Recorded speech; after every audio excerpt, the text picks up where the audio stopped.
like to welcome you back to another instalment of Stories from the Sofa. We are carrying on with Lewis Carroll's Alice in Wonderland, Chapter 9, The Mock Turtle Story. You can't think how glad I am to see you again, your dear old thing, said the Duchess, as she tucked her arm affectionately into Alice's and they walked off together. Alice was very glad to find her in such a pleasant temper, and thought to herself that perhaps it was only the pepper that had made her so savage when they met in the kitchen. When I'm a duchess, she said to herself, not in a very hopeful tone though, I won't have any pepper in my kitchen at all. Soup does very well without. Maybe it's always pepper that makes people hot-tempered, she went on, very much pleased at having found a new kind of rule, and vinegar that makes them sour, and camomile that makes them bitter, and barley sugar and such things that make children sweet-tempered. I only wish people knew that they wouldn't be so stingy about it, you know. She had quite forgotten the Duchess by this time, and was a little startled when she heard her voice close to her ear. You're thinking about something, my dear, and that makes you forget to talk. I can't tell you just now what the moral of that is, but I shall remember it in a bit. Perhaps it hasn't one, Alice ventured to remark. Tut, tut, child, said the Duchess. Everything's got a moral, and if you can find it, and she squeezed herself up closer to Alice's side as she spoke. There's the Duchess. Alice did not much like keeping close to her. First, because the Duchess was very ugly, and secondly, because she was exactly the right height to rest her chin upon Alice's shoulder, and it was an uncomfortably sharp chin.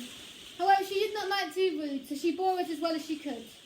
The game's going on rather better now, she said, by way of keeping up the conversation a little.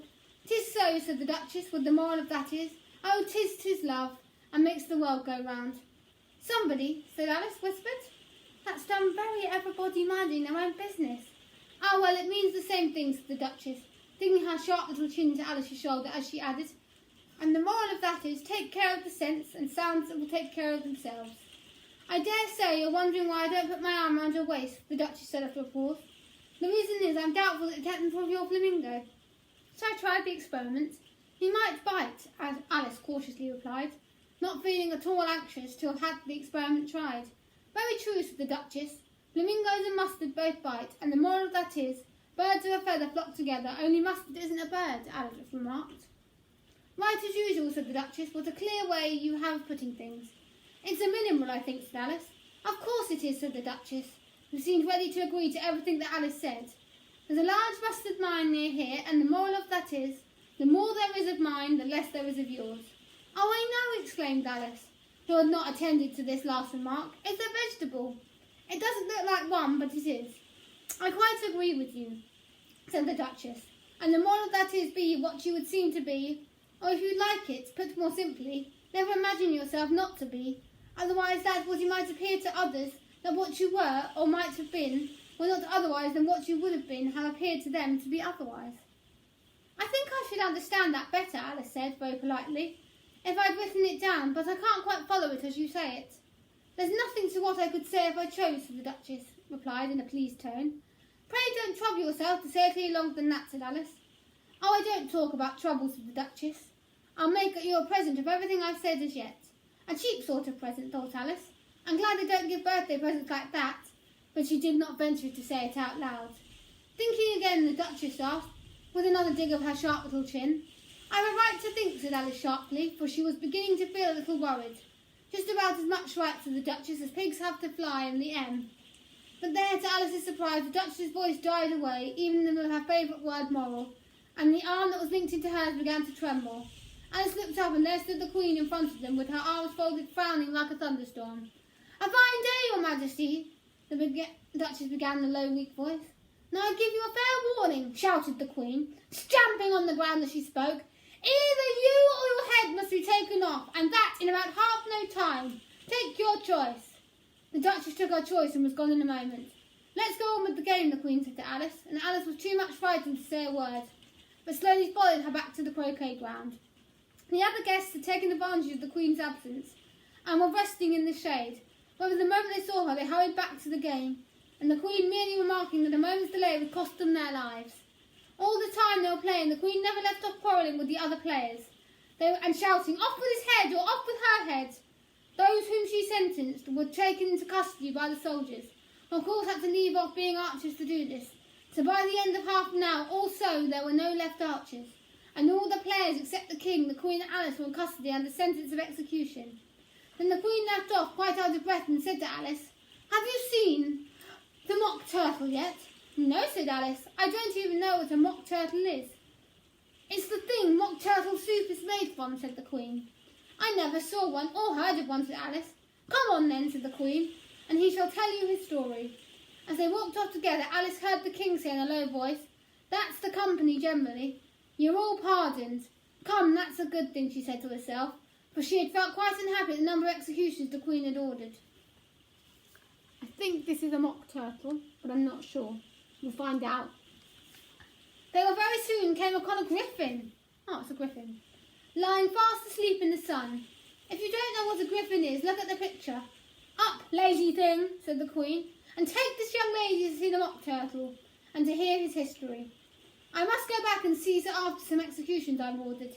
And she walked off, leaving Alice alone with the griffin.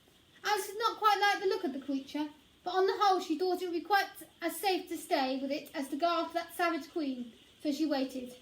The griffin sat up and rubbed his eyes, and then it watched the queen till she was out of sight, and then it chuckled. "What fun," said the griffin, half to itself, half to Alice. "What is the fun?" said Alice. "Why, she," said the griffin, in all her fancy, "that they never execute nobody, you know. Come on." "Everybody says come on here," thought Alice, as she went slowly after it. "I never was so ordered about in my life, ever." They had not gone far before they saw the mock turtle in the distance, sitting sad and lonely on a little ledge of rock. And as they came nearer, Alice could hear him sighing as if his heart would break. She pitied him deeply with his sorrow. "What is his sorrow?" she asked the griffin. And the griffin answered very nearly in the same words as before. "It's all his fancy, that he hasn't got no sorrow, you know. Come on." So they went up to the mock turtle, who looked at them with large eyes full of tears, but said nothing. "This here young lady," said the griffin, "she wants to know your history, she do." "I'll tell it to her," said the mock turtle in a deep, hollow tone.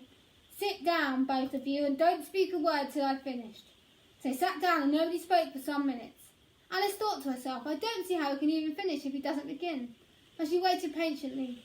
"Once," said the mock turtle at last, with a deep sigh, "I was a real turtle."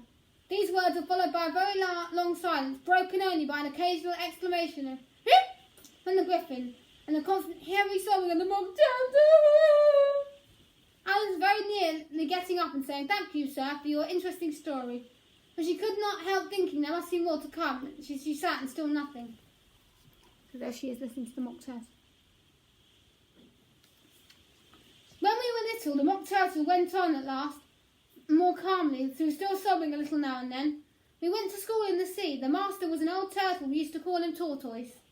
"Why did you call him Tortoise if he wasn't one?" Alice asked. "We called him Tortoise because he taught us," said the mock turtle angrily. "Really, you're very dull."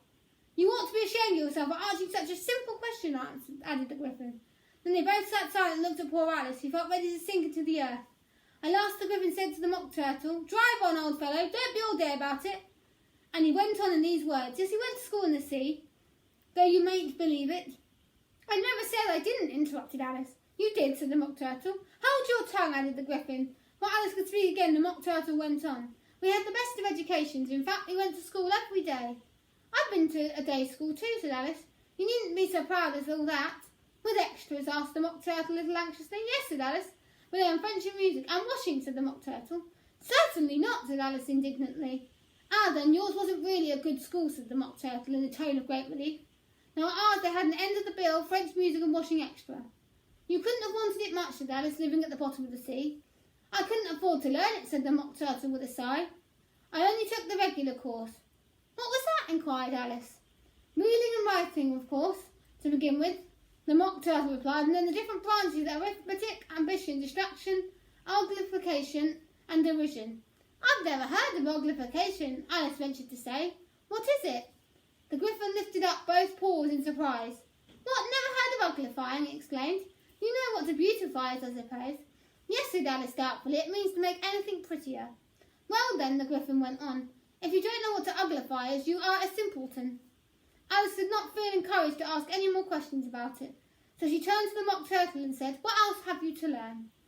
"Well, there was a mystery," the mock turtle replied, counting off the subjects on his flappers. "The mystery, ancient and modern, with geography, then drawing." "Drawing, master," was an old conger eel that used to come once a week.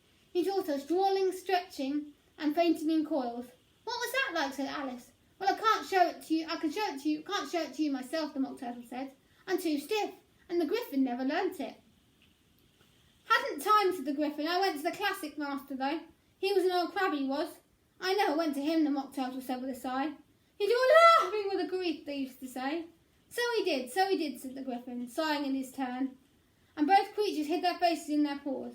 And how many hours a day did you do lessons, said Alice, in a hurry to change the subject. 10 hours the first day, said the Mock Turtle, 9 the next day, and so on. What a curious plan, exclaimed Alice. That's the reason they're called lessons, the Griffin remarked, because they are lessons from day to day. This was quite a new idea for Alice, and she thought it over a little before she made her next remark. The 11th day must have been a holiday. Of course it was, said the Mock Turtle.